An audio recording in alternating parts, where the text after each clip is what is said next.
Good afternoon, I'm Mike. Wow, I'm not used to a mic with Mike. It's loud in here. Yesterday I was projecting.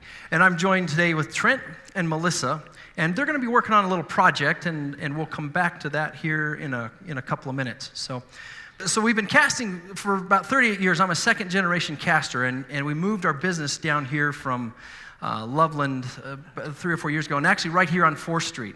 And the first thing we discovered is, wow, we've landed in a community where we're full of artists.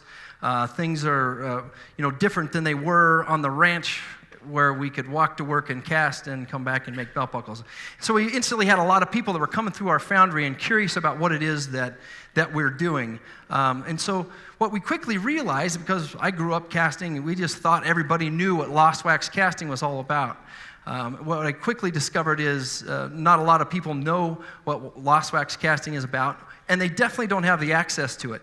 So we did a little bit of a test, and I'm going to talk a little bit about that because that's what these guys have to do with. But I'm going to explain to you first the process of lost wax casting. So in the process, obviously you have to start with wax, and that's what Trent and Melissa are working on right now. They're carving away on some stuff. And then you take and you make what's called a tree. This is just wax welded. You can do that with a hot iron, and you just kind of put these things together. That then goes into a can, and you'll notice this can has some holes in it, and I'll explain what that's all about here in just a couple of minutes. Then you put it in this can, and you'll notice it also has some plastic on it. So once this is inside the can, we now have the waxes in there. We mix up a plaster mix, which is called investment, and you surround those waxes with investment. And this process takes 15, 20 minutes for it to set up hard. Once you've got it to that stage, you then peel off that rubber base, and now you've got your wax completely contained inside of this flask here. So the next step is we've got to get that wax out of there. What we've got set up is a hard shell. This is like concrete. So we actually put this in a steamer because we're right out the back door of the rear of the steer, and people would get mad at us if we just burned this stuff out. We actually steam this and get about 85% of our wax reclaimed. And so for thousands of casts a year, we probably purchase 30 to 40 pounds of wax. We're able to recycle all of our wax.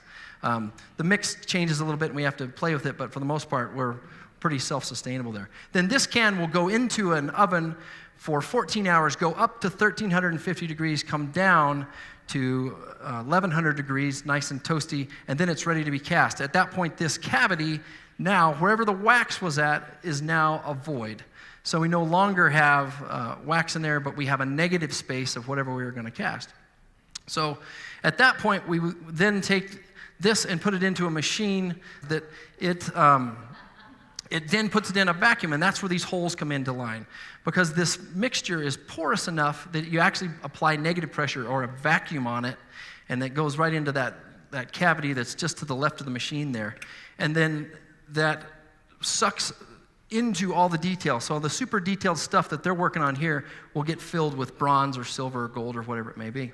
So that's a little bit about the lost wax process. Here's what those trees then look like when they're in bronze. So it's kind of a neat deal. This was literally cast just this morning. So this is for a local. This didn't come from one of our kits, but this came from a local professional artist.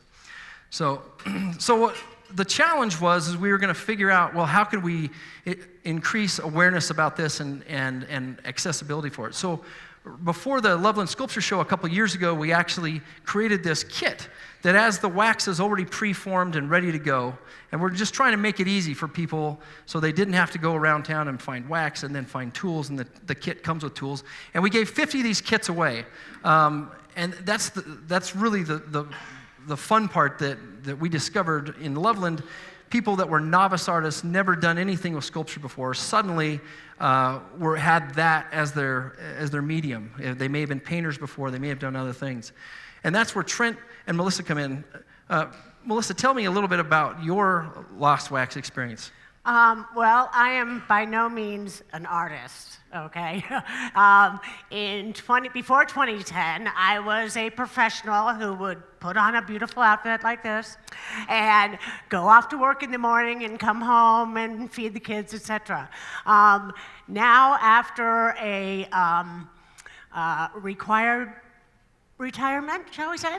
I was running around the sculpture show and saw that they were giving out these kits, and I thought, well, this is kind of interesting. This is an opportunity to learn an old art process myself. You know, I don't know anything about art. And my first piece, I'll just show you here, was these little hearts. Now, granted, I'm not from Loveland, but I've lived here 20 years. And so I made a little totem of hearts. And on every vacation I've taken since, it's come with me. So I have pictures of it on the shores of Florida and by Yellowstone geysers. And it's sort of like that Travelocity gnome. And it came out of something that looked like this. So that's my story. They hooked me with that. And now I've been making medallions like this and other medallions, and they make a wonderful gift from the heart. So the other thing we discovered along this way is we kind of tried to dial in what age group really works with this, and we've donated a bunch of kits to schools and trying to figure out, what age do kids kind of get that ability to do it.